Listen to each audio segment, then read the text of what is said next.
ओम नमो भगवते वासुदेवाय। ओम नमो भगवते वासुदेवाय। ओम नमो भगवते वासुदेवाय। பகவத்கீதை உண்மை உறவில் 13வது அத்தியாயம். அத்தியாயத்தின் தலைப்பு இயற்கையும் அனுபவிப்பவனும் உணர்வும்.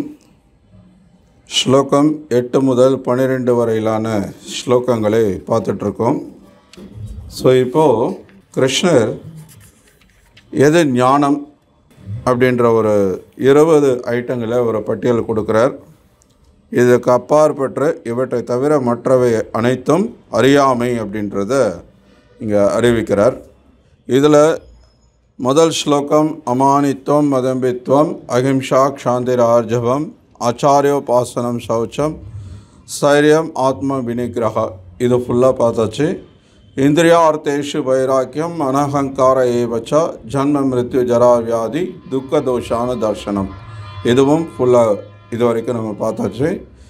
இன்னைக்கு இந்த அசக்திர் அனபிஷ்வங்க புத்திரதார கிருஹாதீஷு நித்யம் ச சமச்சித்தத்வம் இஷ்டானிஷ்டோ உபபத்திஷு, இந்த ஸ்லோகத்தை நம்ம இன்றைக்கி எவ்வளோ முடியுதோ அவ்வளோ நம்ம பார்க்கலாம். அடக்கம், கர்வமின்மை, அகிம்சை, பொறுமை, எளிமை, அங்கீகரிக்கப்பட்ட ஆன்மீக குருவை அணுகுதல், தூய்மை, தளராமை, சுய கட்டுப்பாடு, புலனுகழ்ச்சி பொருட்களை துரத்தல், பொய் அகங்காரம் இல்லாதிருத்தல், பிறப்பு இறப்பு முதுமை நோய் ஆகியவற்றின் துன்பத்தினை கவனித்தல், குழந்தைகள் மனைவி வீடு மற்றும் இதர பந்தத்திலிருந்து விடுபட்டு இருத்தல், விருப்பு வெறுப்புகளில் சமநிலை, என் மீதான நித்தியமான கலங்கமற்ற பக்தி, தனிமையான இடங்களில் வாழ விரும்புதல், பொதுமக்களிடமிருந்து விலகி இருத்தல், ஆத்ம ஞானத்தின் முக்கியத்துவத்தை ஏற்றல், பரம சத்தியத்தை அறிவதற்கான தத்துவ ஆய்வு, இவை அனைத்தையும் நான் ஞானமாக அறிவிக்கின்றேன். இவற்றை தவிர மற்றவை அனைத்தும் அறியாமையே ஆகும். இதில் முதல் விஷயமாக இன்றைக்கி ஸ்லோகத்தில் அசக்திர் அர்மிஸ்வங்க புத்திரதார கிரகாதிஷு அப்படின்னா குழந்தைகள், மனைவி, வீடு மற்றும் இதர பந்தத்திலிருந்து விடுபட்டு இருத்தல். இதுக்கு பிரபுபாதருடைய விளக்க உரை, குழந்தைகள், மனைவி, வீடு ஆகியவற்றை துறப்பது என்பதை பொறுத்தவரை அவற்றின் மீது பாசம் வைக்கக்கூடாது என்று பொருள் அல்ல. அவை இயற்கையாகவே பற்றுதலை கொடுக்கும் விஷயங்கள். ஆனால் அவை ஆன்மீக முன்னேற்றத்திற்கு சாதகமாக இல்லாவிடில் ஒருவன் அவற்றின் மீது பற்றுதல் கொண்டிருக்கக்கூடாது. இல்லத்தை இனிமையாக வைத்திருக்க மிகச்சிறந்த வழி கிருஷ்ண உணர்வே. இந்த கிருஷ்ண உணர்வு முறை மிகவும் எளிமையானது என்பதால் ஒருவன் பூரண கிருஷ்ண உணர்வில் இருந்தால் அவன் தனது இல்லத்தை இன்பமயமானதாக மாற்றலாம். அவன் செய்ய வேண்டியவை யாதெனில் ஹரே கிருஷ்ணா கிருஷ்ண கிருஷ்ணா ஹரே ஹரே, ஹரே ராம ராம ராம ஹரே ஹரே என்று உச்சரிக்க வேண்டும். கிருஷ்ணருக்கு படைக்கப்பட்ட உணவினை பிரசாதமாக ஏற்க வேண்டும். பகவத்கீதை மற்றும் ஸ்ரீமத் பாகவதம் முதலிய நூல்களை விவாதிக்க வேண்டும் மற்றும் விக்கிரக வழிபாட்டில் ஈடுபட வேண்டும். இந்த 4 விஷயங்களும் அவனை மகிழ்விக்கும் வழி.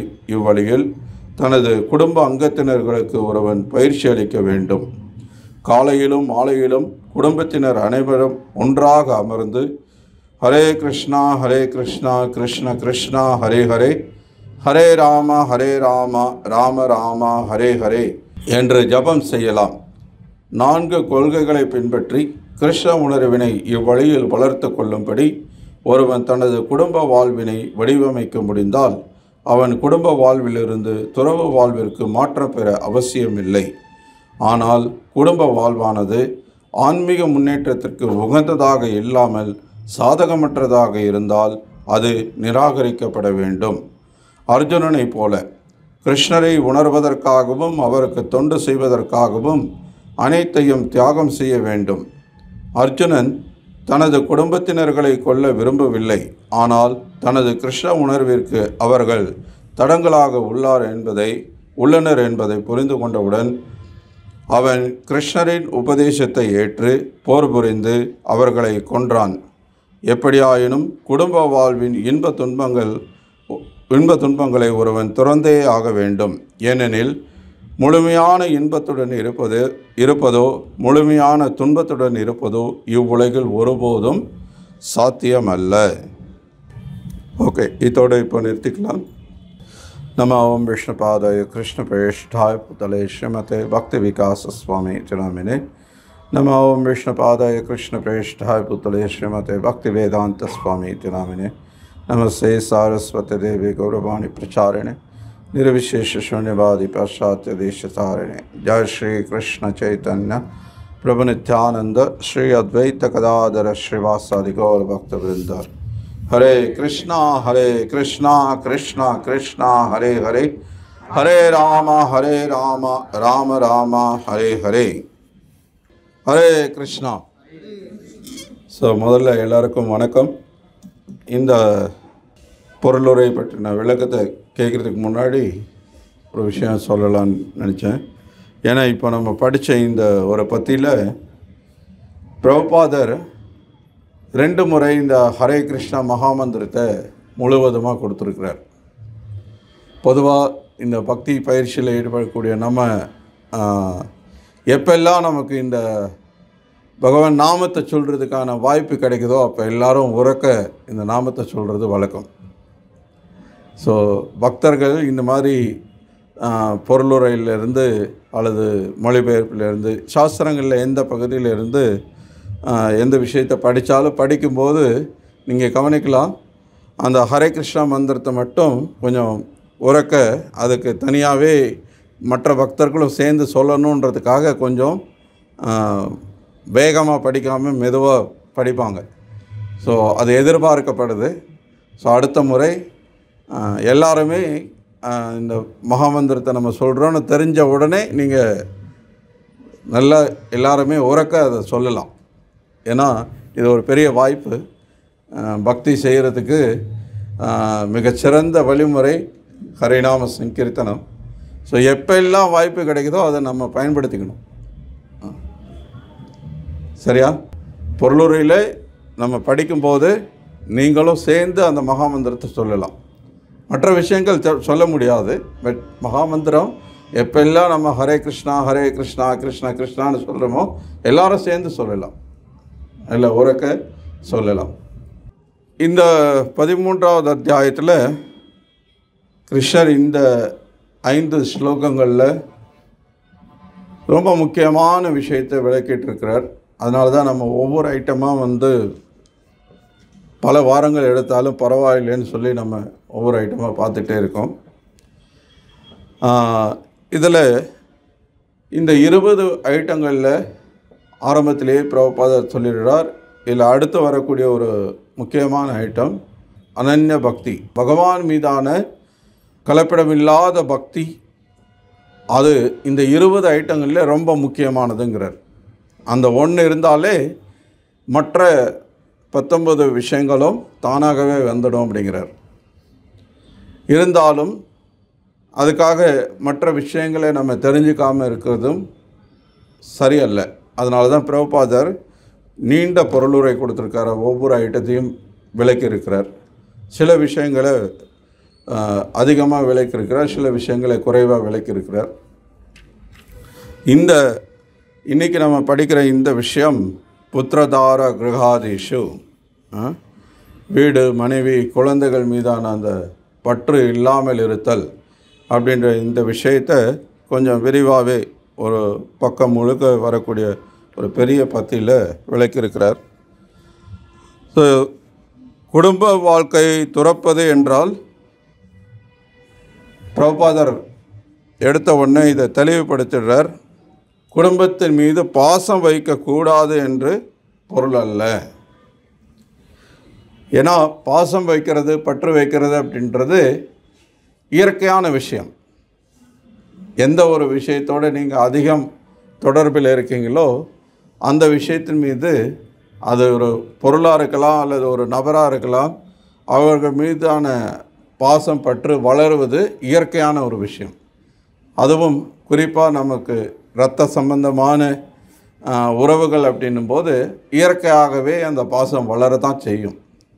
ஆனால் பிரபுபாதர் இங்கே தெளிவுபடுத்துகிறார், குடும்ப வாழ்க்கை அப்படின்றது ஒரு கண்டிக்கப்பட்ட ஒரு விஷயம் கிடையாது. குடும்ப வாழ்க்கையே இருக்கக்கூடாது அப்படின்றது அர்த்தம் கிடையாது. ஆன்மீக வாழ்க்கைன்னா பெரும்பாலான மக்கள் நினைக்கிறாங்க இந்த மாதிரி காவி உடுத்திக்கிட்டு பிரம்மச்சாரியா சன்னியாசியா ஒரு துறவியாக இருந்தால் தான் அது ஆன்மீக வாழ்க்கை, குடும்பஸ்தர்களால் ஆன்மீக வாழ்க்கையை முழுமையாக வாழ முடியாது அப்படின்ற மாதிரியான ஒரு எண்ணம் பெரும்பாலான மக்கள் மத்தியில் இருக்குது. ஆனால் அது உண்மை அல்ல. நீங்கள் வரலாறில் பார்த்தீங்க அப்படின்னா எந்த ஒரு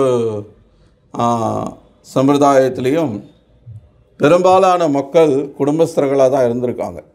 பக்தி பயிற்சி செய்தவர்களில் சன்னியாசிகள் துறவிகள் அப்படின்னு எடுத்துக்கிட்டிங்கன்னா அளவில் குறைவாக தான் இருப்பாங்க. ஏன்னா எல்லாருக்கும் அது சாத்தியம் இல்லை. எல்லாரும் பிரம்மச்சாரியாக இருக்கிறதுக்கோ எல்லாரும் சன்னியாசியாக இருக்கிறதோ அவ்வளோ எளிதான விஷயம் கிடையாது. இந்த ஆன்மீக வாழ்க்கை பயிற்சி என்பதே இந்த பௌதிக உலகத்தின் மீதான பற்றுதலிலிருந்து நம்மளை விடுவித்து கொண்டு கிருஷ்ணன் மீதான பற்றை வளர்த்து கொள்வதற்காக தான். அதுதான் ஆன்மீக வாழ்க்கை இல்லையா? வேறு ஏதாவது நோக்கம் இருக்கா? இல்லை. அஃப்கோர்ஸ் இதிலேயும் இன்றைக்கி பெரும்பாலான மக்கள் ஆன்மீக வாழ்க்கைன்னா என்ன நினச்சிக்கிறாங்க? எதுக்கு கோயிலுக்கு போகிறாங்க, எதுக்கு சர்ச்சுக்கு போகிறாங்க, எதுக்கு மசூதிக்கு போகிறாங்க? அங்கே போயிட்டு என்ன கேட்குறாங்க? பணம், பணம் கொடுங்க பகவானே, காசு கொடுங்க,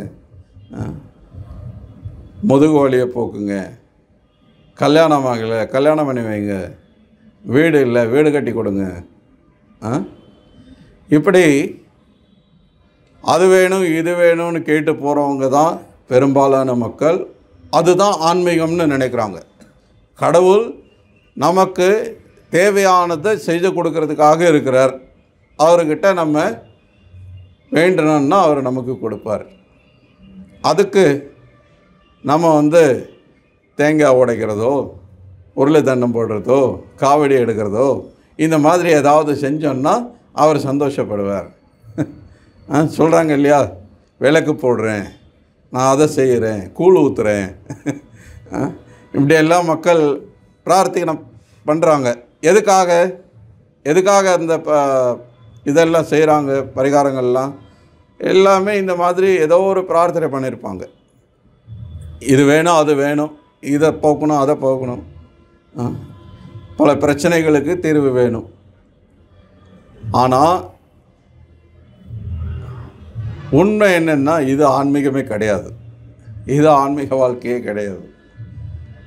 நிறைய பேருக்கு இது ரொம்ப அதிர்ச்சியாக இருக்கலாம் கேட்கும்போது. என்னடா இது ஆன்மீகம் இல்லைன்னா அப்போது நம்ம இவ்வளோ நாள் ஆன்மீக வாழ்க்கை வாழலை, அது ஆன்மீகம் கிடையாது.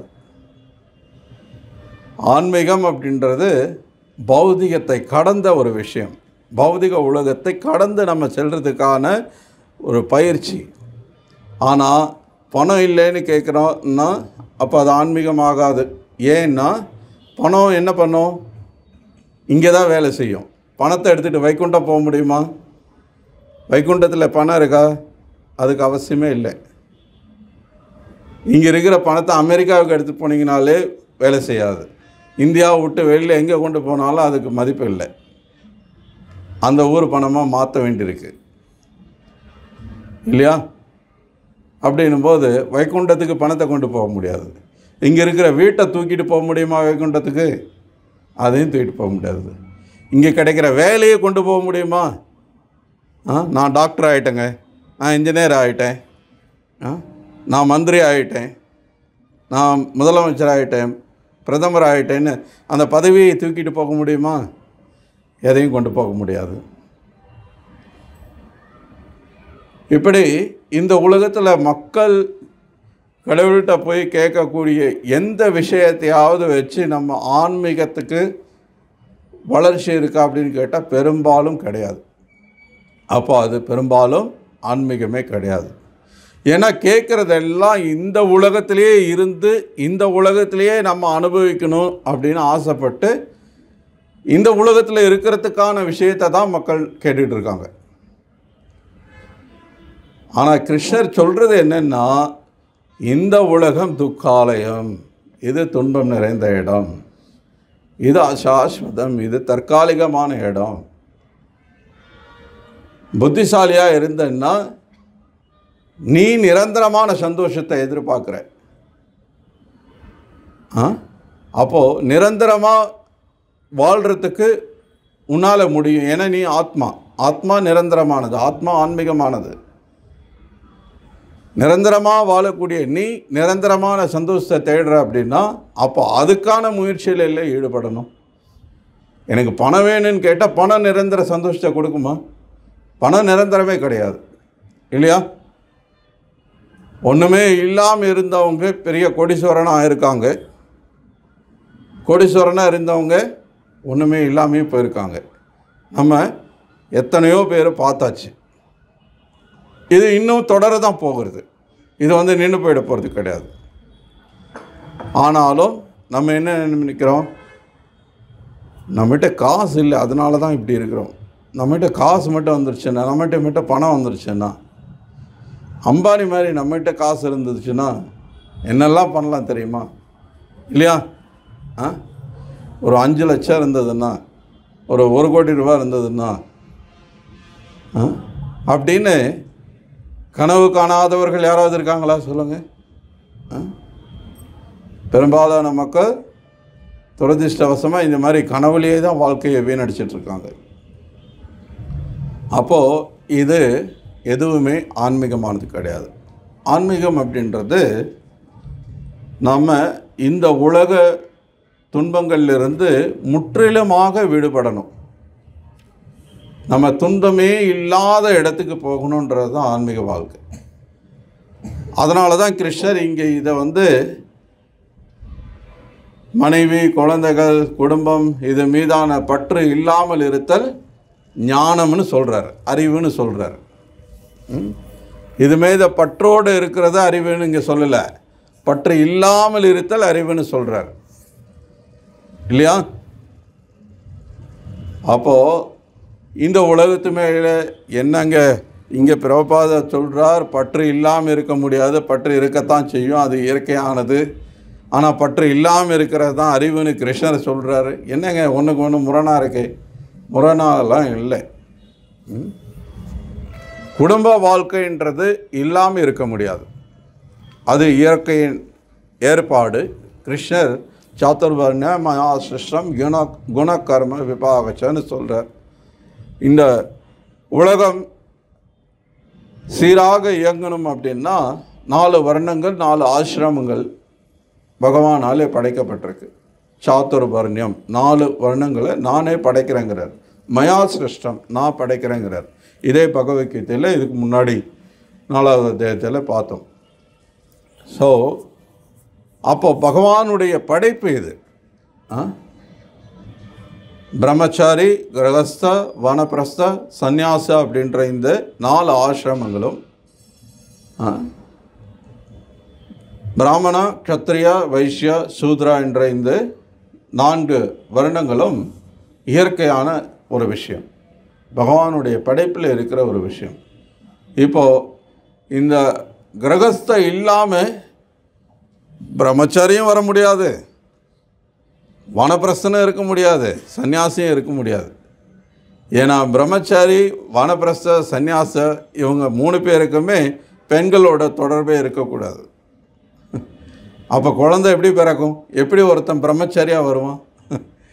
குடும்ப வாழ்க்கையே இருக்கக்கூடாதுன்னு சாஸ்திரம் கண்டிக்கலை. ஆனால் அந்த குடும்ப வாழ்க்கை நம்மளை இந்த உலகத்தோடு பந்தப்படுத்த போகிறது, இந்த உலக பற்றுதலிலிருந்து நம்மளை விடுவிக்கிறதுக்கு சாதகமாக இல்லைன்ற பட்சத்தில் அப்போது நம்ம என்ன பண்ணணும்? பற்றுதல் இல்லாமல் இருக்கணும். அதை தான் இங்கே சொல்லப்பட்டது. இப்போ எந்த குடும்ப வாழ்க்கை நம்ம இந்த உலகத்திலிருந்து வெளியேறதுக்கு நமக்கு பாதகமாக இருக்கோ, எது சாதகமாக இல்லையோ, அப்போது அந்த குடும்பத்தை நம்ம துறக்க வேண்டும். அர்ஜுனனுக்கு ஆரம்பத்தில் என்னுடைய பாட்டனார், என்னுடைய குரு, என்னுடைய உறவினர்கள், என்னுடைய சகோதரர்கள் அப்படின்னு அந்த உறவு தான் அவனை கிருஷ்ணருடைய சேவையில் ஈடுபடுத்த விடாமல் தடுத்தது. இல்லையா? பகவத்கீதையின் தொடக்கத்திலே அர்ஜுனன் சண்டை போட தயாராக இல்லை. எத்தனையோ தர்மசாஸ்திரங்கள்லேருந்து பல காரணங்களை முன்வைக்கிறான். எல்லாம் நியாயமானதாக தெரியுது அவனுடைய பார்வையில். ஆனால் கிருஷ்ணர் அதெல்லாம் காதிலே கேட்டுக்கிட்ட மாதிரியே தெரியல. திரும்ப திரும்ப அவர் சண்டை போடு அதை தான் வலியுறுத்திகிட்டே வர்றார். ஆனால் கிருஷ்ணருடைய உபதேசங்களை கேட்க கேட்க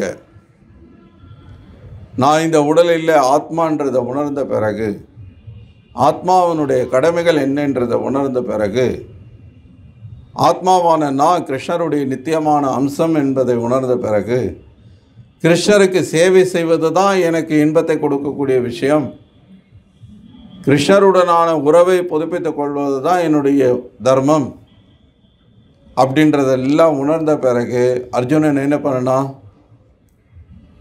எப்படி இருந்தாலும் அப்போ கிருஷ்ணர் சொன்ன விஷயம் எல்லாம் நியாயமாகப்படுது. எப்படின்னாலும் பீஷ்மர் இறக்க தான் போகிறார். இப்போ நான் போரில் சண்டை போடலைன்னா, குருக்ஷேத்திர போர் நடக்கலைன்னா பீஷ்மர் அப்படியே நிரந்தரமாக வாழ்ந்துட போகிறாரா? இல்லை, ஒரு நாள் மரணம் அடைய போகிறார். இப்போ மரணம் அடையட்டுமே, தர்மத்துக்காக உயிரை விடட்டுமே, கிருஷ்ண சேவைக்காக, கிருஷ்ணருடைய சந்தோஷத்துக்காக. துரோணர் மரணம் அடையாமல் இருந்துட போகிறாரா? இல்லை, அவரும் ஒரு நாள் மரணம் அடைய போகிறார். கிருஷ்ணர் அதை தான் சொல்கிறார்.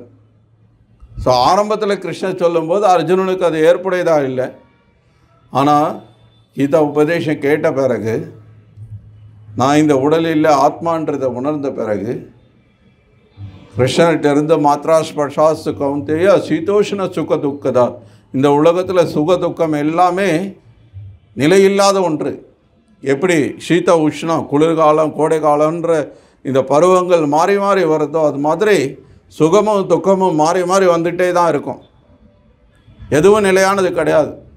பிரபர் இங்கே சொல்கிறார் இல்லையா, எப்போவும் துன்பப்பட்டுகிட்டே இருக்கிறவனும் கிடையாது, எப்போவும் இன்பமாக இருக்கிறவனும் கிடையாது. அப்போது என்ன பண்ணணும்? மாத்ரா ஸ்பர்ஷாஸ்து கௌந்தேய சீதோஷ்ண சுக துக்க அகமா பாயினோ நித்ய தாம் திதிக்ஷஸ்வ பாரத. திதிக்ஷ சகித்துக்கொள், பொறுத்துக்கொள், பொறுத்துக்கொள்ள கற்றுக்கொள். வேறு வழி இல்லை. இதுதான் தர்மம், இதை தான் நம்ம செய்தாகணும், இதுதான் நம்முடைய கடமை அப்படின்றத தெரிஞ்ச பிறகு நம்மளால் முடியலைனாலும், நமக்கு கஷ்டமாக இருந்தால் கூட அதை செய்து தான் ஆகணும். மாத்ரா ஸ்பர்ஷாஸ்து கௌந்தேய ஸ்லோகத்தை பொருளுரையில் பிரபுபாதர் 2 உதாரணங்களை கொடுக்குறார். ஒன்று பெண்கள் கோடை காலத்தில் சமைக்கிறத பற்றி சொல்கிறார். கோடை காலத்தில் ஏற்கனவே வெளியில் பயங்கரமாக வெயிலாக இருக்குது, வெக்கையாக இருக்குது. சமையலறைக்கு உள்ளே போனால் அடுப்பெரியறதுனால அங்கே இன்னும் வெக்க அதிகமாக இருக்கும்.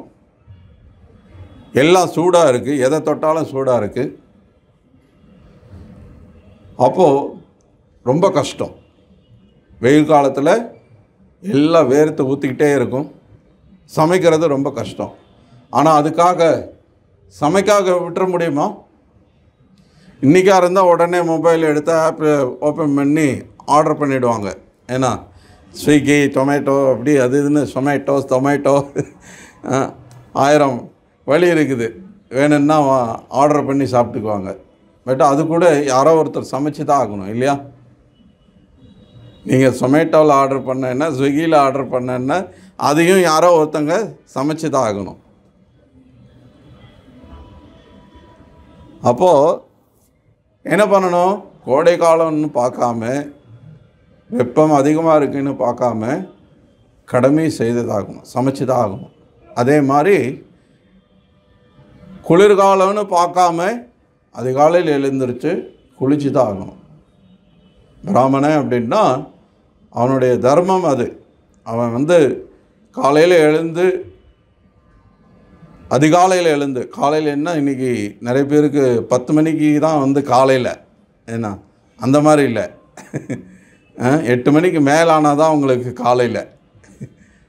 6 மணியே என்ன விடிய காலம் அப்படிங்கிறாங்க அவங்க. 7 மணி 6 மணிலாம் விடிய காலம் ஆயிடுச்சு. 3 மணி 4 மணி விடிய காலமாக இருந்ததெல்லாம் மாறி போச்சு இப்போது.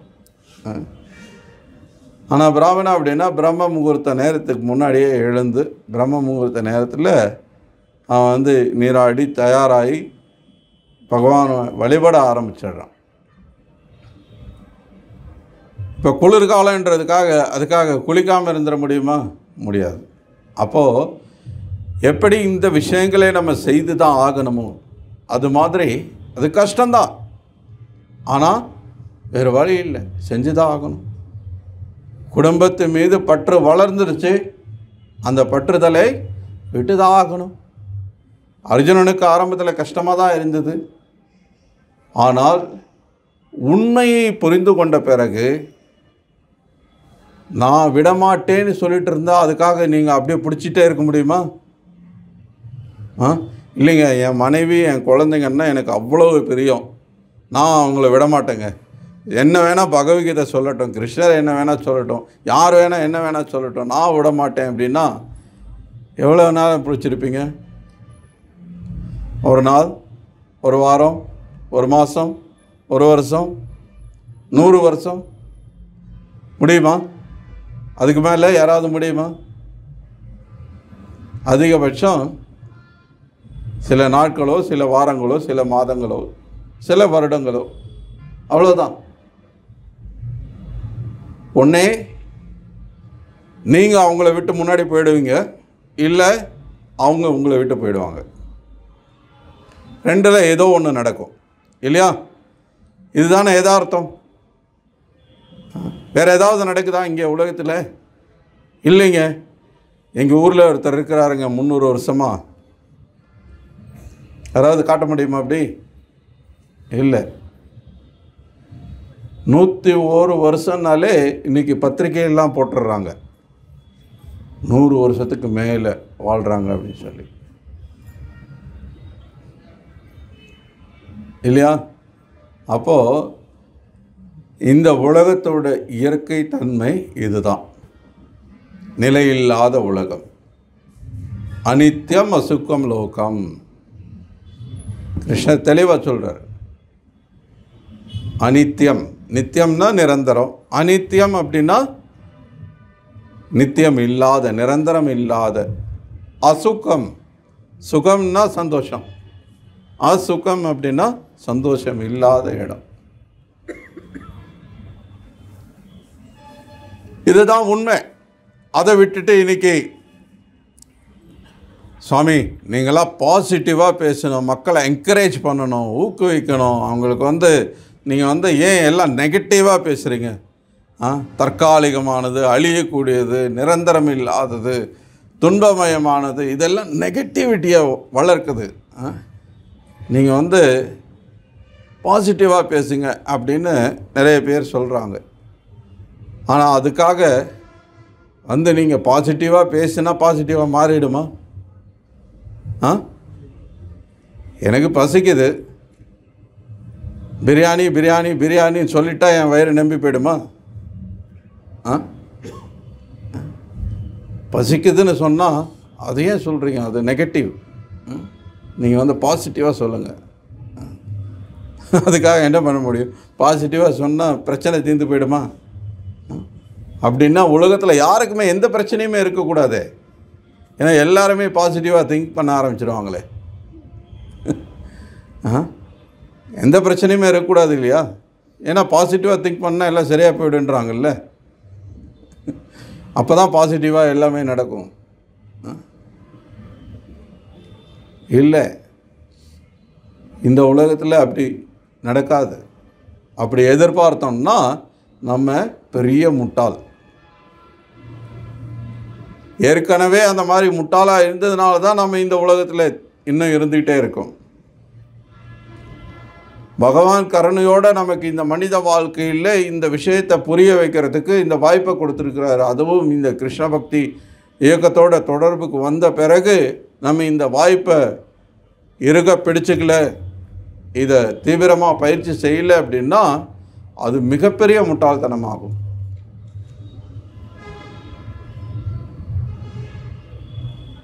இந்த உலக விஷயங்கள் மீதான பற்றுதலை கொஞ்சம் கொஞ்சமாக துறக்கணும்.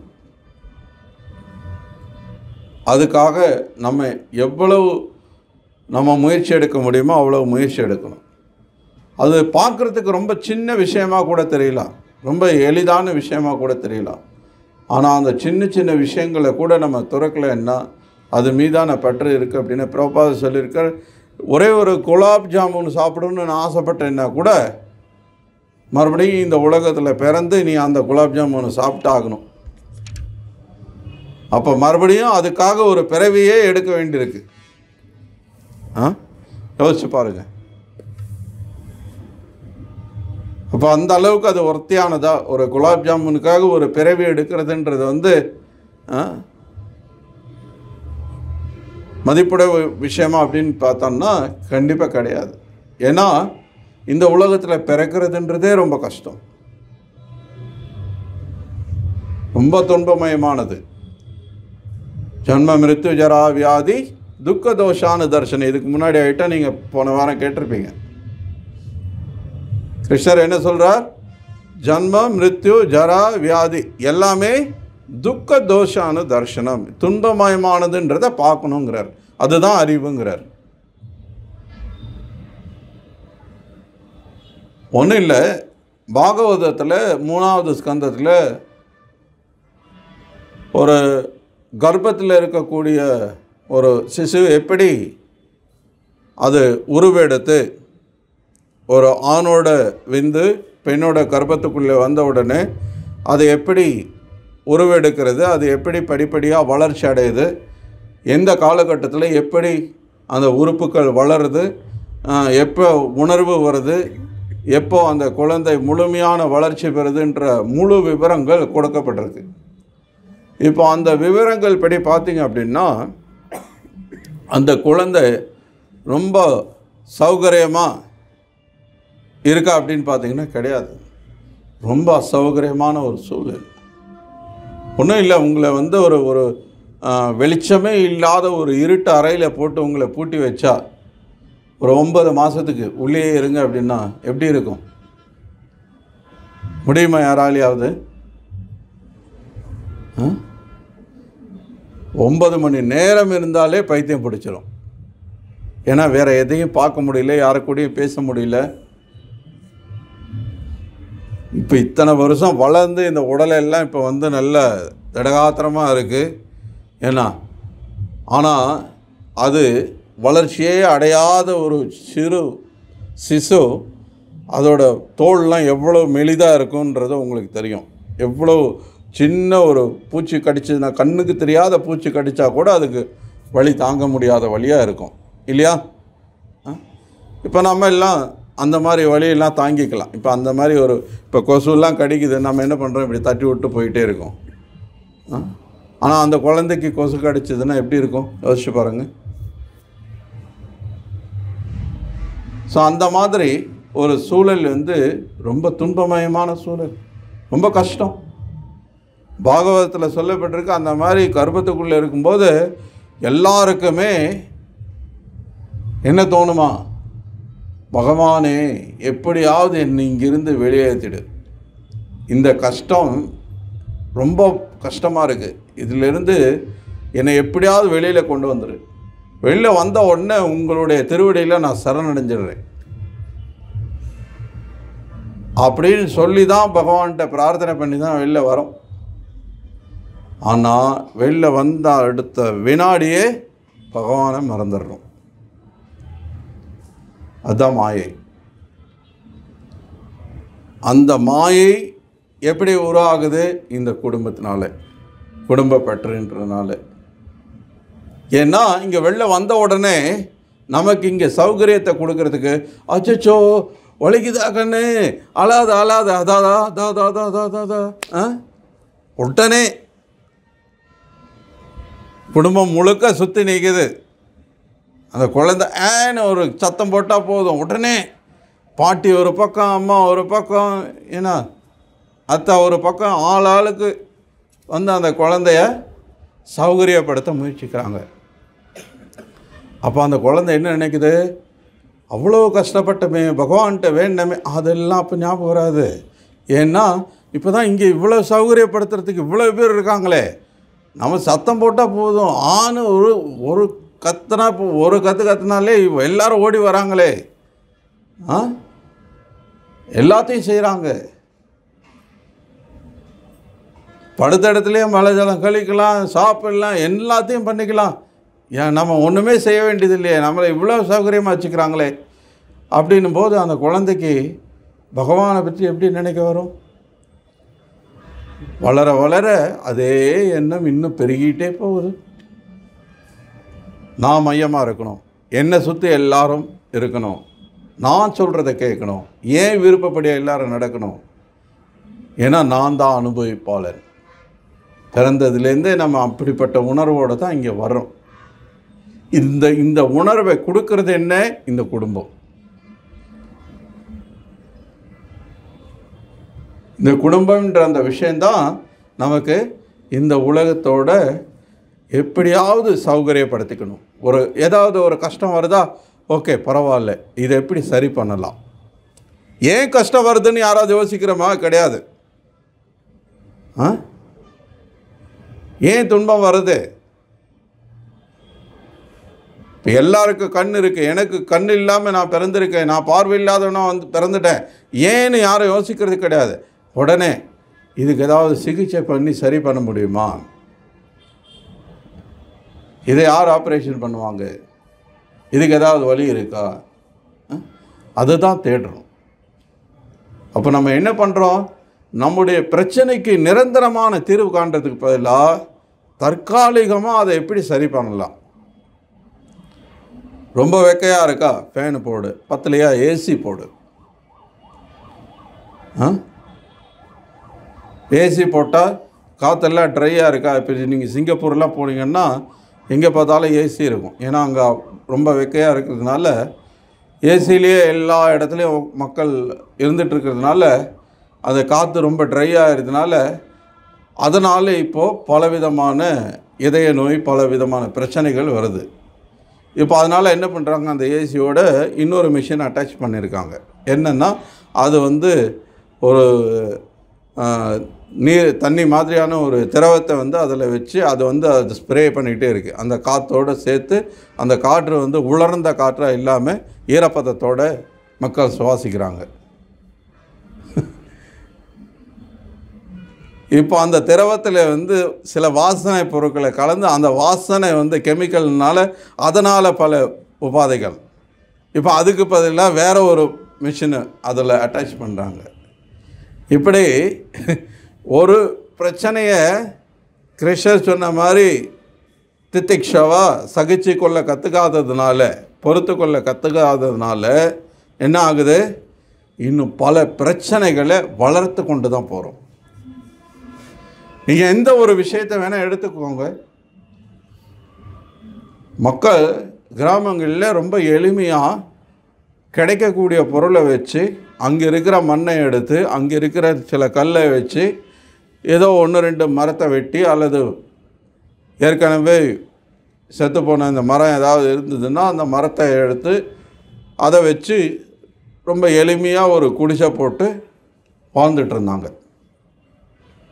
ஆனால் இப்போ என்ன பண்ணுறோம், நம்ம இந்த மாதிரி பெரிய பெரிய உயரமான கட்டடங்கள் கட்டணும், பெரிய பெரிய பங்களாக்கள் கட்டணும். அப்போ என்ன பண்ணணும், அப்போது இவ்வளவு பெரிய பொருட்களை எல்லாம் கொண்டு சேர்க்கணுன்னா அதுக்கு வாகனங்கள் வேணும், அந்த மண்ணை தோண்டுறதுக்கு, இந்த செங்கல் செய்கிறதுக்கு எல்லாத்துக்கும் இயந்திரங்கள் வேணும். அப்போ இதெல்லாம் வேணும்னா இதுக்கெல்லாம் பல தொழிற்சாலைகள் உருவாகணும். அப்போ அந்த தொழிற்சாலைகள் உருவாகும் போது அந்த தொழிற்சாலைகளில் வெளிவரக்கூடிய கழிவுகள் எல்லாம் விவசாய நிலத்திலேயோ அல்லது காவிரி இந்த மாதிரி ஆற்றுலையோ தான் விட்டாகணும். அப்போ நம்ம குடிக்கிற காற்று, சுவாசிக்கிற காற்று, குடிக்கிற தண்ணி, சாப்பிட்ற உணவு எல்லாமே அதனால் மாசுபட்டு போகுது. ஒரு சௌகரியத்தினால எவ்வளவு அசௌகரியங்களை உருவாக்கி வச்சுருக்கோம் பாருங்கள். இப்படி நீங்கள் எந்த விஷயம் எது நம்ம இப்போ சௌகரியமாக வாழ்கிறதுக்கான விஷயம்னு நீங்கள் நினைக்கிறீங்களோ எது நம்மளை சந்தோஷப்படுத்துறதுக்காக இருக்கிற விஷயம்னு நீங்கள் நினைக்கிறீங்களோ கொஞ்சம் அப்படியே ரிவர்ஸில் கொஞ்சம் போய் பாருங்கள். இது வர்றதுக்கு என்னென்ன தேவை இருக்குது, இதனால் என்னென்னலாம் நம்ம உருவாக்க வேண்டியிருக்கு, இதனால் வந்த பிரச்சனைகள் எவ்வளோவெல்லாம் இருக்குது அப்படின்னு யோசித்து பார்த்திங்கன்னா கண்டிப்பாக இப்படி ஒரு வாழ்க்கை எந்த ஒரு புத்திசாலியும் விரும்ப மாட்டோம். உண்மையிலேயே புத்திசாலி அப்படின்னா எளிய வாழ்க்கை. திரும்பவும் என்ன சுவாமி, நம்ம எல்லாம் இவ்வளோ கஷ்டப்பட்டு படித்து வேலைக்கு போய் சம்பாதிச்சு இதெல்லாம் இதுக்காக தானே பண்ணணும், இப்போ இதெல்லாம் வேணாம் விட்டுட்டு நீங்கள் குடிசைக்கு போங்க அப்படின்னா. ஆனால் நீங்கள் இப்படி வாழ்கிறதுனால சந்தோஷமாக இருக்கீங்களா? எது உங்களை சந்தோஷத்தைப்படுத்தும்னு நினச்சிங்களோ அந்த சந்தோஷம் இருக்கா? யோசிச்சு பாருங்கள். கிடையாது. இது எல்லாத்துக்குமே அடிப்படை காரணம் எங்கிருந்து இது இந்த ஐடியாவே வருது? இந்த மாதிரி பெரிய கட்டிடங்கள் கட்டணும், கார் வாங்கணும், அதை பண்ணணும், இதை பண்ணணும், இந்த குடும்பம்ன்ற ஒரு கான்செப்ட் வந்ததுனால தான். ஆண் பெண் அந்த இணை ஈர்ப்பு இருக்கிறதுனால தான் இது எல்லாமே நடக்குது. பெண் அப்படின்ற ஒரு இனமே இல்லைன்னு வச்சுக்கோங்க, ஆண்கள் யாருமே வேலையே செய்ய மாட்டாங்க. 100% அதுக்கு நான் உத்தரவாதம் கொடுக்குறேன்.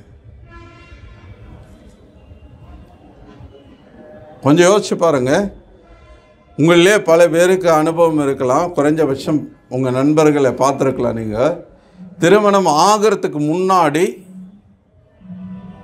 என்ன இளைஞனாக இருக்கும்போது இருந்த வாழ்க்கைக்கும் திருமணம் ஆனதுக்கு அப்புறம் இருக்கிற வாழ்க்கைக்கும் பெரிய வித்தியாசம் இருக்குல்ல. கல்யாணம் ஆகிறதுக்கு முன்னாடி எப்போ வேணால் வீட்டுக்கு வரலாம், எப்போ வேணால் வெளில போகலாம், எங்கே வேணால் சுற்றலாம் இல்லையா? நம்ம இங்கே தான் தூங்கணுன்ற ஏதாவது நிர்பந்தம் இருக்கா? இல்லை. சில சமயத்தில் நண்பர்கள் கூட படுத்திருப்போம், சில சமயத்தில் விளையாண்டுட்டு இருந்திருப்போம், அங்கேயே கிரவுண்ட்லேயே கூட பட தூங்கிடுவோம். எனக்கெல்லாம் ஞாபகம் இருக்குது, எங்கள் ஊரில் கோயில் இருக்கும், மாரியம்மன் கோயில் இருக்கும், நண்பர்கள் கூட விளையாண்டுருப்போம், அப்படியே அங்கேயே தூங்கிடுவோம். யாரும் அதை பற்றி பொருட்படுத்திக்க மாட்டாங்க. ஆனால் அதே கல்யாணம் ஆனதுக்கப்புறம் நீங்கள் அப்படி இருக்க முடியுமா? முடியாது. பல பொறுப்புகள் வந்துடுது. ஸோ அப்போது இந்த உலகத்தில் நம்மளை இந்த ஒரு பற்று, ஒரு பாசம் அப்படின்ற அந்த ஒரு விஷயத்தினால நம்மளை இந்த உலகத்தோட ஒரு பிடிமானமாக இங்கேயே இருக்க வைக்கிறதுக்கு ஒரு முக்கிய காரணமாக இருக்கிறது இந்த குடும்பம். ஒரு ஆணும் பெண்ணும் சேர்றாங்க. அவங்க சேர்ற வரைக்கும் அந்த ஆண் யாரோ அந்த பெண் யாரோ அவங்கள பற்றி ஒருத்தரை பற்றி நினச்சிக்கிட்ட கூட கிடையாது. ஆனால் அவங்க சேர்ந்த உடனே இது என்னுடைய மனைவி, என்னுடைய வீட்டுக்காரர் அப்படின்ற ஒரு உணர்வு வந்துடுது. அப்புறம் அவங்க சேர்றதுனால அடுத்தது சுத்த குழந்தை, சுத்த ஆப்த குழந்தை பிறந்துச்சுன்னா அதோடு நின்று போய்ட்டுதா, உறவுகள் அதிகரிக்குது. ஏன்னா ஆணும் பெண்ணும் சேர்ந்துட்டா இவங்க 2 பேர் மட்டும் உறவு கிடையாது. பெண் பக்கம் பெண்ணோட தாய் தந்தையர் உறவினர்கள் எல்லாரும் இருக்காங்க, அதே மாதிரி இந்த பக்கம் எல்லாரும் இருக்காங்க. அப்போது அது உறவுகள் அதிகமாகிறது. சுத்த ஆப்த வித்தாய் ஜனஸ்ய மோகோயம் அகம் அமேதி. இப்படி இது முதல்ல ஒரு கிரகம் தேவைப்படுது. ஒரு ஆணும் பெண்ணும் வந்ததுக்கப்புறம் ஆண் தனியாக இருக்கிற வரைக்கும் அவனுக்கு வீடு இருந்தாகணுன்ற கட்டாயம் கிடையாது. ஆனால் ஒரு பெண்ணோடு சேர்ந்த உடனே அவனுக்கு ஒரு வீடு தேவைப்படுது. வீடு வந்த உடனே குழந்தை அவசியமாகிறது. குழந்தை வந்த உடனே உறவுகள் அதிகரிக்கிறது, நண்பர்கள் அதிகரிக்கிறாங்க. இப்படியே சுதாப்த வித்தர் ஜனஸ்ய மோகோயம் அகம் அமேதி, நான் எனது அப்படின்ற அந்த எண்ணம் பெருகிட்டே போகிறது. ஸோ அர்ஜுனன் அப்படி தான் நினச்சான், அகம் அமேதி, நான் என்னுடையவர்கள் அப்படி நினச்சான் ஆரம்பத்தில். ஆனால் கடைசியில் அவன் புரிஞ்சுக்கிட்டான், இங்கே யாரும் என்னுடையவர்கள்லாம் கிடையாது, நம்ம எல்லாரும் கிருஷ்ணருடையவர்கள். நம்ம எல்லாருமே ஒரு விதத்தில் சம்பந்தம் உடையவர்கள் தான். எப்படி? எல்லாரும் கிருஷ்ணருடைய குழந்தைகள்ன்றதுனால கிருஷ்ணருடைய குழந்தைகளாக நாம் எல்லாரும் சகோதர சகோதரிகளாக கிருஷ்ணருடைய அம்சமாக நம்ம எல்லாரும் சம்பந்தம் உடையவர்கள். மற்றபடி இங்கே இருக்கக்கூடிய இந்த அப்பா அம்மா அண்ணன் தம்பி இந்த உறவுகளை எல்லாம் தற்காலிகமானது. இது எப்படின்னா, பாகவதம் சொல்கிறது, ஆற்றுல தண்ணி ஓடிக்கிட்டு இருக்கு இல்லையா, நிற்காமல் அப்படியே ஓடிக்கிட்டே இருக்குது. அந்த மாதிரி ஆற்றுல தண்ணி ஓடும்போது ஆறு பல பகுதிகளை கடந்து வருது. அங்கங்கே பல சருகுகள் அது இதுன்னு வந்து அந்த ஆற்றுல விழுறது. இப்போ ஒரு 2 சருகு வெவ்வேறு இடத்துல இருந்து விழுந்த சருகு ஏதோ ஒரு இடத்துல பார்த்திங்க அப்படின்னா 2 ஒன்றா வந்து சேருது. அந்த ஆற்றுல அப்படியே ஓடிக்கிட்டே இருக்கும்போது அந்த ஒன்றா சேர்ந்த சருகு கொஞ்சம் தூரம் அப்படியே சேர்ந்து பயணிக்குது. அதுக்கப்புறம் இந்த சருகு ஒரு பக்கம், அந்த சருகு ஒரு பக்கம் பிரிஞ்சு போயிடுது. இப்போ அதுதான் இந்த நம்முடைய வாழ்க்கை, அதுதான் நம்முடைய இந்த உறவு. நம்முடைய இந்த எங்கேயோ இருந்தோம், அந்த சருகு எங்கேயோ இருந்தது, 2 ஒன்றா வந்தது, கொஞ்சம் தூரம் அப்படி சேர்ந்து பயணிச்சது. அதுக்கப்புறம் அது ஒரு பக்கம் இது ஒரு பக்கம் பிரிஞ்சு போயிடுச்சு, அவ்வளோதான். ப்ராப்பர் இன்னொரு உதாரணம் கொடுக்குறேன். நம்ம பயணம் செய்கிறோம், ரயிலில் பயணம் பண்ணுறீங்க. இங்கே சேலத்தில் ஏறி நீங்கள் டெல்லி போகிறீங்க அப்படின்னா கிட்டத்தட்ட 30 மணி நேரம் பயணம் பண்ணுறீங்க. சரி, அந்த பயணத்தின் போது பல ஸ்டேஷன் வருது. ஒரு ஸ்டேஷன்லேயும் பல பேர் இறங்குறாங்க, பல பேர் ஏறுறாங்க. நீங்கள் உட்காந்துருக்கிற இடத்துக்கு முன்னாடி யாராவது வந்து உட்காந்துருப்பாங்க முன்னாடியே, அல்லது யாராவது வருவாங்க, வந்து உங்கள் கூட கொஞ்சம் பழகுவாங்க. எந்த ஊருங்க, என்ன பேருங்க, என்ன பண்ணுறீங்க எல்லாம் விசாரிப்போம். கொஞ்சம் நேரம் ஆகும்.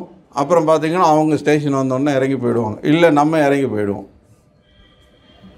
அதிகபட்சமாக டெல்லி வரைக்கும் நம்ம சேர்ந்து போக முடியும். அதுக்கப்புறம் இறங்கினதுக்கப்புறம் அவங்க யாரோ நம்ம யாரோ, அவ்வளவுதான் இந்த குடும்ப வாழ்க்கை.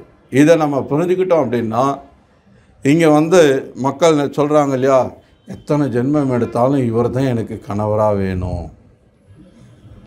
முட்டாள்தனமாக வாழ்க்கை என்னென்ன புரியாமல் இதெல்லாம் பேசுகிறது. எத்தனை ஜென்மம் எடுத்தாலும் இவன் தான் எனக்கு மகனாக வேணும்.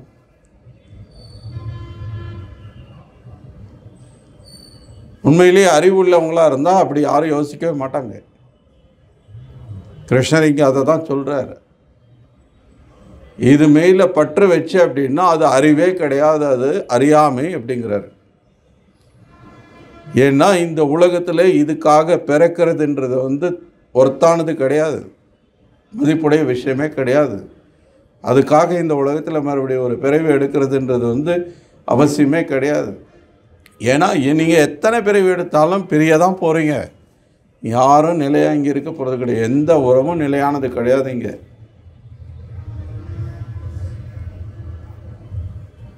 ஸோ அதனால் குடும்ப வாழ்க்கை கண்டிக்கப்பட்டது கிடையாது. ஆனால் குடும்ப வாழ்க்கை இருக்கலாம்.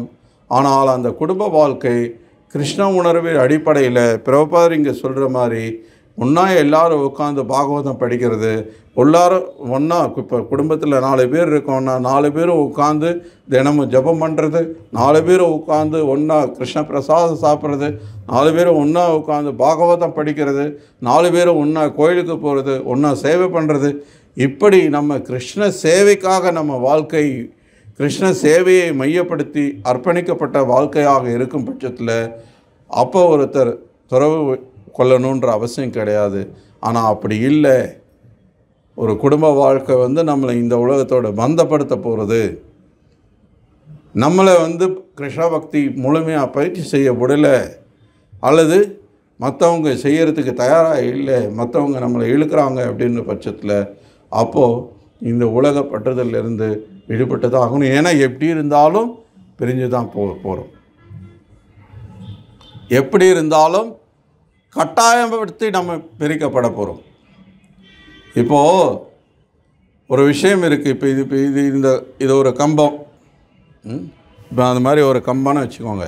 ஏன்னா இது வந்து ஈஸியாக என்னால் ஆட்டிட முடியும், வேணால் தூக்கிட்டு கூட போயிட முடியும். பட் அது மாதிரி இருந்ததுன்னா முடியாது. இப்போ அந்த கம்பம் இருக்குன்னு வைங்க. இப்போ அந்த கம்பத்தை போய் இறுக்கி பிடிச்சிக்கிறேன். இப்போது அந்த கம்பத்திலேருந்து விடுபடணும் அப்படின்னு நான் நினைக்கணுமா, இல்லை வேறு ஏதாவது அந்த கம்பம் ஏதாவது முடிவு பண்ண வேண்டியிருக்கா? அல்லது நீங்கள் யாராவது முடிவு பண்ண வேண்டியிருக்கா? இல்லை, நான் தான் முடிவு பண்ணணும். ஏன்னா பிடிச்சிட்டு இருக்கிறது நான். இப்போ நானாக முடிவு பண்ணி நானாக விட்டேன்னா எளிமையாக இருக்குமா? இல்லை, இப்போ நான் உள்ளேன்னா கையை உடைச்சாவது அதை நான் தூக்கிடுவேன் அப்படின்னு ஒருத்தர் சொல்கிறார். அப்போ அந்த மாதிரி கட்டாயப்படுத்தி கையை உடைச்சி அந்த கம்பத்திலேருந்து என்னை பிரிக்கிறது அப்படின்னு வரும்போது அது ஈஸியாக இருக்குமா? நான் விடமாட்டேன்னு இறுக்கி பிடிச்சிட்டு இருக்கும்போது ஒருத்தங்க வந்து கையை உடைச்சாவது அந்த கம்பத்திலேருந்து உன்னை பிரிப்பேன்ற ஒரு சூழல் வரும்போது நம்மளே கையை விட்டுறது பெட்டரா, இல்லை கையை உடைச்சாலும் பரவாயில்ல நான் இறுக்கி பிடிச்சிட்டு இருப்பேன்னு நினைக்கிறது பெட்டரா? எது புத்திசாலித்தனம்? இப்போது இந்த கம்பத்தை நம்மளாக விடுறது தானே புத்திசாலித்தனம், நம்மளாக விடுறது தானே எளிமையானதும் கூட. அடுத்தவங்க கட்டாயப்படுத்தி நம்ம கையை உடைச்சி துன்புறுத்தி நம்ம விட வைக்கிறதுக்கு பதிலாக நம்மளே விட்டுறது பெட்டர். ஏன்னா இங்கே எல்லாத்தையும் இறுக்கி பிடிச்சிட்டு இருக்கிறது நம்ம தான், வேறு யாரும் கிடையாது. என்னோட பற்று என்னோட பாசத்தை நான் தான் விட்டாகணும். நம்ம ஒவ்வொருத்தருக்கும் அப்படி தான். இதுதான் நமக்கு வந்து சாஸ்திரங்கள் சொல்லுது, இதுதான் நமக்கு ஆச்சாரியர்கள் சொல்லியிருக்காங்க. நீங்கள் எத்தனை பெரிய பெரிய சாதுக்களாக இருந்தவங்க எல்லாருடைய வாழ்க்கையும் எடுத்து பாருங்கள். ராமானுஜ ஆச்சாரியர் எடுத்துக்கோங்க. இந்த தென் இந்தியாவில் வந்து அவரை மாதிரி பெரிய அளவில் பிரச்சாரம் பண்ண பெரிய ஆச்சாரியர்கள் கடந்த 1000 வருஷத்தில் யாரும் கிடையாது. ஆனால் அவர் என்ன பண்ணினார்? மனைவி கூடவே கடைசி நிமிஷம் வரைக்கும் இருந்தாரா? இல்லை. அவர் மனைவியை விட்டு அவர் திறந்துட்டு வரும்போது என்ன வயசு அவருக்கு? அவங்க மனைவிக்கு அப்போ 16 வயசு, இளம் மனைவி. சைத்தன்ய மகாபிரபு வாழ்க்கை எடுத்துக்கோங்க. அவர் என்ன பண்ணார்? கடைசி நிமிஷம் வரைக்கும் மனைவி குழந்தை அப்படின்னு இருந்தாரா? இல்லை, சந்நியாசம் ஏற்றுக்கொண்டார். மத்வாச்சாரியரை எடுத்துக்கோங்க, மத்வ சம்பிரதாய ஆச்சாரியர்.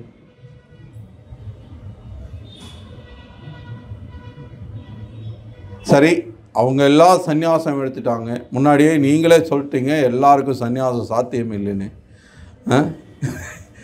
ஆனால் இப்போது இதே ஆச்சாரியர்கள் வழியை பின்பற்றின எத்தனையோ குடும்பஸ்த பக்தர்கள் இருக்காங்க, குடும்பஸ்தர்களாக இருந்திருக்காங்க, சிறந்த பக்தர்களாக இருந்திருக்காங்க. உதாரணத்துக்கு சைத்தன்ய மகாபிரபுவோட சங்கத்தில் இருந்த ராமானந்த ராய் குடும்பஸ்தர். ஆனால் சைத்தன்ய மகாபிரபுவுக்கு அவரை விட ஒரு நெருங்கிய பக்தர் வேறு யாரும் கிடையாது. எல்லாரு கூடவும் நாம சங்கீர்த்தனத்தை பற்றியும் இந்த யுக தர்மத்தை பற்றியும் பேசினாலும் ராமானந்த ராய் கூடவும் ஸ்வரூப் தாமோதரர் கூடவும் மட்டும்தான் சைத்தன்ய மகாபிரபு ராதாகிருஷ்ண லீலைகளை நெருக்கமான கான்ஃபிடென்ஷியலான டாப்பிக்கை வந்து பேசினது அவங்க கூட தான். அந்த அளவுக்கு நெருக்கமான பக்தர்களாக இருந்தவங்க. ஸோ ராமானந்த ராய் கிரகஸ்தர், குடும்பஸ்தர். தினிக்கா ஒரு பிராமணர் கூட கிடையாது. ஸோ அதனால் இப்போ குடும்பஸ்தராக இருந்தாலும் அவங்க கிருஷ்ணரை வாழ்க்கையின் குறிக்கோளாக ஏற்றுக்கொண்டு கிருஷ்ண பக்தியில் உறுதியோடு இருக்காங்க, கிருஷ்ண பக்திக்காக தன் வாழ்க்கையை அர்ப்பணிச்சிருக்காங்க. அந்த குடும்பஸ்த வாழ்க்கையை கிருஷ்ண பக்தி பிரச்சாரத்துக்காக அர்ப்பணித்த பக்தர்களாக இருக்காங்க. அப்படின்ற பட்சத்தில் அது தப்பே கிடையாது. ஆனால் அதுக்கு பாதகமாக இருக்கும் பட்சத்தில் பெட்டர் அதை விட்டுட்டு கிருஷ்ண பக்திக்காக வாழ்க்கையை அர்ப்பணிச்சுக்கிறது. அதுதான் இங்கே இந்த விஷயத்தில் நமக்கு சொல்லப்பட்டிருக்கிறது. புத்திரதார கிரகாதீஷு. இதை நம்ம பற்றில்லாமல் இருக்கணும் அப்படின்றது அதுதான் இங்கே சொல்லப்பட்டிருக்கு. ஸோ அடுத்த விஷயத்தை நம்ம அடுத்த வாரங்களில் தொடர்ந்து பார்க்கலாம். ஓகே. பகவத்கீதை உண்மை உருவில் கி ஜாய். ஸ்ரீல பிரபுபாத கி ஜாய்.